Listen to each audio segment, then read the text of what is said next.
నమస్తే అండి. ఇప్పుడు మన తూర్పుగోదావరి జిల్లాలో ఎక్కువ మంది రైతులు వ్యవసాయ సాగుబడితో పాటు కొంతమంది రైతులు చెరువుల్లో రొయ్యలు, చేపలు వంటి పెరుగుదల చేస్తున్నారండి.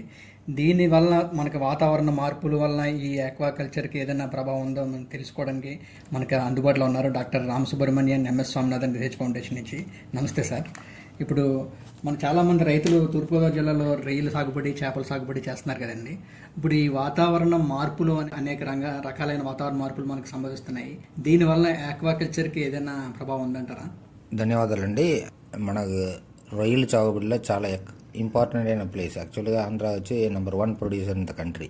తీరంలో ఈ వాతావరణ మార్పు వల్ల రొయ్యల సాగుబడి కూడా చాలా నష్టం వచ్చే అవకాశాలు ఉంది. ఎందుకంటే ఇప్పుడు ముందు చెప్పినట్టు ఈ వాతావరణ మార్పు వల్ల ఎక్కువ మనకు సైక్లోన్స్ వచ్చే అవకాశం ఉంది. ఎందుకంటే మన తీరంలో తూర్పుగోదావరి జిల్లా మచిలీపట్నం ఇట్లాంటి ఏరియాస్కి ఎక్కువ మనం చూస్తున్నాము. 1996లో మనకు పెద్ద తుఫాన్ వచ్చింది. దాని తర్వాత మచిలీపట్నంలో 1977లో సైక్లోన్ వచ్చింది. దీనిలో తూర్పుగోదావరి జిల్లాలో 1000 మంది, మచిలీపట్నంలో 10,000 మంది ఎక్కువ మంది చనిపోయారు. దీని గురించి మనం సెపరేట్గా చూస్తాము. అది కాకుండా ఈ అక్వాకల్చర్లో ఈ టెంపరేచర్ ఎక్కువ పెరిగే దీనివల్ల వాటర్ సలనిటీ లెవెల్స్ బాగా పెరిగే అవకాశాలు ఉంది. దాని తర్వాత ఈ ఆక్సిజన్ లెవెల్స్ కూడా తగ్గిపోయే అవకాశాలు కూడా ఉంది. సో దీనివల్ల మన అక్వాకల్చర్ ఇండస్ట్రీలో కొద్దిగా వాతావరణ మార్పు వల్ల కొద్దిగా నష్టాలు కూడా జరగచ్చు. దాంతోపాటు కొత్త డిసీజెస్ మనకు 90sలో చూసారట, మన అక్వాకల్చర్లో చాలా ఎక్కువ దిగుబడి వచ్చింది. దాని తర్వాత వైట్ స్పాట్ డిసీజ్ అంటే ఒకటి వచ్చింది. దానివల్ల మనం చాలా వరకు నష్టం పడిపోయాము. దాని తర్వాత ఇప్పుడు వెనామీ అంటే కొత్త స్పీసీస్ మనం చేస్తున్నాము. అది కూడా ఇప్పుడు వైట్ స్పాట్ డిసీజ్ వచ్చి చాలా వరకు నష్టం పోతున్నాము. దీంతోపాటు ఎక్కువ మిగిలిన డిసీజ్ కూడా ఎక్కువ వచ్చే అవకాశాలు ఉంది. దీనివల్ల వాతావరణ మార్పు వల్ల మన రొయ్యల సాగుబడి కూడా దెబ్బతినే అవకాశాలు ఉందండి.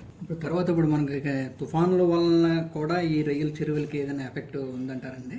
తుఫాను మనకు తూర్పు తీరంలో ఎక్కువ వచ్చే అవకాశాలు ఉంది. దానివల్ల చూసారట ఇప్పుడు సైక్లోన్ మన ఎవరి ఇయర్ మన ఆంధ్ర ఏదో ఒక సైక్లోన్ ఏదో ఒక ప్లేస్లో వస్తూ ఉంది. ఈ వాతావరణ మార్పు వల్ల సైక్లోన్ వేగం కానీ అంటే దాని ఇంటెన్సిటీ చెప్తారు, వేగం. దాని తర్వాత ఫ్రీక్వెన్సీ ఎక్కువ వచ్చే అవకాశాలు ఉంది.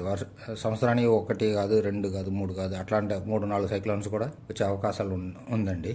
అందువల్ల పెద్ద సైక్లోన్స్ వస్తే తీరంలో మనకు చాలా సముద్రం తీరంలో దగ్గర ఎక్కువ రొయ్యల చెరువులు ఉంది. ఆ రొయ్యల చెరువులు ఎక్కువ ఫ్లడ్స్ వచ్చి చేపలు, రొయ్యలు బయటికి వెళ్ళిపోయే అవకాశాలు ఉంది అని మనకు చాలా నష్టం జరుగుతాయండి. ఇప్పుడు ఈ వాతావరణ మార్పులను తట్టుకుని ఈ రైతులు ఏ విధంగా ప్రొసీడ్ అవ్వాలండి? ఏ విధంగా చర్యలు తీసుకుంటే వాళ్ళు మంచి సాగుబడి చేస్తారు? అదే ఇప్పుడు గుడ్ మేనేజ్మెంట్ ప్రాక్టీసెస్ అని చెప్తున్నారు అక్వాకల్చర్లో. అందరూ ఒకే రకం అంటే మల్టిపుల్ స్పీసీస్ వేస్తే కొద్ది వరకు లాభం వస్తాయంటే కొద్దిమంది చెప్తున్నారు. కొంతమంది వనామి, కొంతమంది వేరే రకం అట్లా వేయాలంటారా? అట్లా కాదు. ఇప్పుడు గుడ్ మేనేజ్మెంట్ ప్రాక్టీసెస్ అని చెప్తే ఒకే హ్యాచరీ నుంచి మంచి డిసీజ్ ఫ్రీ సీడ్స్ కానీ అందరూ ఒకే టైంలో స్టాకింగ్ చేయటం కానీ అట్లా చేయాలి. లేదంటే కొద్దిమంది ఎక్స్టెన్సివ్ వే ఆఫ్ ఫార్మింగ్, అదే తక్కువ స్టాకింగ్ డెన్సిటీ పెట్టుకొని మన దొరికే సీడ్స్ వేసుకుని పంట చేస్తే లాస్ పెద్దగా రాదు. ఇప్పుడు మనకి సముద్ర తీర ప్రాంతంలో చాలా రకాలైన చేపలు, రొయ్యలు అన్ని దొరుకుతున్నాయి కదండి.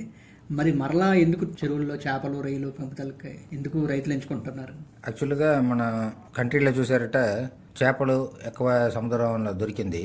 అది ఎక్కువ మెకనైజేషన్ ఇట్లా దీనివల్ల జరిగితే కంటిన్యూస్గా పెరిగింది. కానీ ఇప్పుడు ఆల్మోస్ట్ సముద్రంలో ఇంకా మరీ ఎక్కువ చేపలు దొరికే అవకాశాలు లేదు. అందువల్ల యాక్చువల్గా గవర్నమెంట్ ఆఫ్ ఇండియా ఏం చేసిందంటే అక్వాకల్చర్ని ఇంట్రొడ్యూస్ చేసింది. సో మనకు ఎక్కువ ప్రోటీన్స్ కావాలి, అది ఎక్కువ ఈ అనిమల్స్ నుంచి వస్తాయి కాబట్టి అక్వాకల్చర్ని ప్రమోట్ చేశారు. దానినే మనకు ఆంధ్రాలో చూసారట, మనం ఫస్ట్ అక్వాకల్చర్ మనం ఇక్కడ స్టార్ట్ చేసాము. ఎందువల్ల అంటే ఇక్కడ అప్పుడు కృష్ణా గోదావరి డెల్టాస్ ఉండింది కదా, అక్కడ ఎక్కువ రొయ్య పిల్లలు దొరికే అవకాశాలు ఉండింది.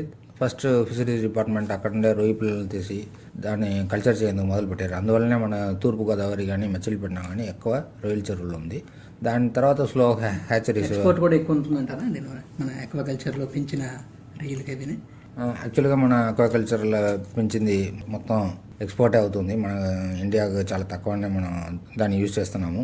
100% మోస్ట్లీ ఎక్స్పోర్టే అవుతుంది. దానివల్ల మనం బాగా ఫారిన్ ఎక్స్చేంజ్ బాగా ఎక్కువ దొరుకుతుంది. అంటే మీరు ఇందాక రొయ్యల్లో ప్రోటీన్స్ అవి ఎక్కువ ఉంటాయని చెప్పారు కదా, అంటే సముద్రంలో ఉండే రొయ్యలో ఎక్కువ ఉంటాయంటారా, మనకు పెంచిన రొయ్యల్లో ఎక్కువ ఏమన్నా ప్రోటీన్స్ ఎక్కువగా ఉంటాయంట? అవకాశం ఉందా? అది మొరలెస్ సేమ్ అట్లానే ఉంటాయి, కానీ సముద్రంలో దొరికే దీనికి కొద్దిగా కెమికల్స్ తక్కువ ఉండొచ్చు. ఇట్లా ఫీడ్లో మనం చాలా వరకు అది న్యాచురల్గా ఉంటుంది. అది నేచురల్ ఉండేది, అక్కడ క్వాలిటీ బాగుండొచ్చు. ఇక్కడ మన చెరువుల్లో పెంచే దీనికి కొద్దిగా కెమికల్స్, దాని తర్వాత ఇదన్నీ వాడేవాళ్ళు పెస్టిసైడ్స్ అండ్ యాంటీబయాటిక్స్ ఇట్లాంటివి వాడే దీని వల్ల కొద్దిగా పొల్యూషన్ ఎక్కువ ఉంటుంది.